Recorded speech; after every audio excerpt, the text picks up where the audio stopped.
समसम के कुएं की मिल्कियत हासिल करने के अलावा अब्दुल मुत्तलिब की जिंदगी का दूसरा अहम वाकया अब्रहा का बैतुल्लाह पर हमला है। तारीख में इसको वाकया फील के नाम से याद किया जाता है। अब्रहा एक ईसाई सरदार था। शाह हबशा नज्जाशी की तरफ से यमन का हाकिम था। उसने देखा कि अहले अरब हज के लिए मक्का मुकर्रमा जाते हैं और खाना काबा का तवाफ करते हैं, तो उसने ईसाई मजहब के नाम पर यमन के शहर सनआ में एक आलीशान गिरजा बनवाया। अरब में इस गिरजा की खबर मशहूर हो गई।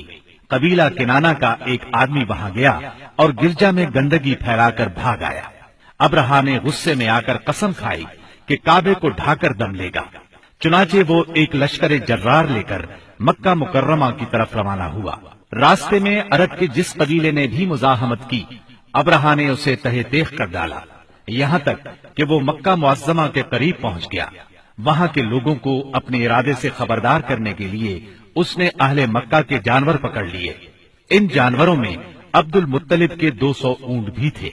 अब्दुल मुत्तलिब को अब्राहा की चढ़ाई की खबर मिली तो वो खाना काबा की दीवारों से लिपट गए और रो पड़े। अल्लाह से अपने घर की हिफाजत की दुआ की। कुरैश के चंद सरदारों को लेकर अब्राहा से मिलने के लिए गए और उससे अपने ऊंटों की वापसी का मुतालबा किया।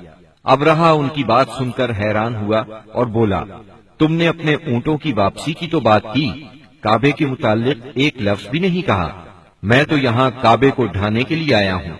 अब्दुल मुत्तलिब ने जवाब दिया, ऊंट मेरी मिल्कियत है, इसलिए उनकी रिहाई के लिए चला आया। काबे का मालिक अल्लाह है जो अपने घर को बचाने की पूरी ताकत रखता है। अब्राहा ने इन ऊंटों की वापसी का हुक्म दे दिया।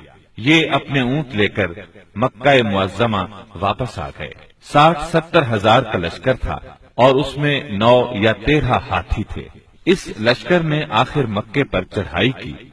लश्कर मक्के के नजदीक पहुंचा तो महमूद नामी हाथी ने मक्के में दाखिल होने से इनकार कर दिया और वहीं बैठ गया। ऐसे में अचानक बाहर कुलजुम की तरफ से परिंदों का टिड्डी दल नजर आया। उनके पंजों और चूंचों में कंकरियां थीं। जिन सिपाहियों पर वो कंकरियां पड़ती, उनके आज़ा कटना शुरू हो जाते। इन कंकरियों के गिरने से अब्राहा की फौज और हाथियों का जो हश्र हुआ, वो बिलाशुबा तारीख आलम का एक निहायत हैरतनाक बाब है। खुद अब्राहा मुश्किल से गिरता पड़ता सनआ तक पहुंचा और निहायत दर्दनाक अजाब में गिरफ्तार होकर यमन में मरा। अरबों के यहाँ उस साल को आमुल फील कहते हैं। एक मुद्दत तक यही तकवीमी साल शुमार होता रहा। कुरान करीम में ये वाकया सूरह फील में बयान हुआ।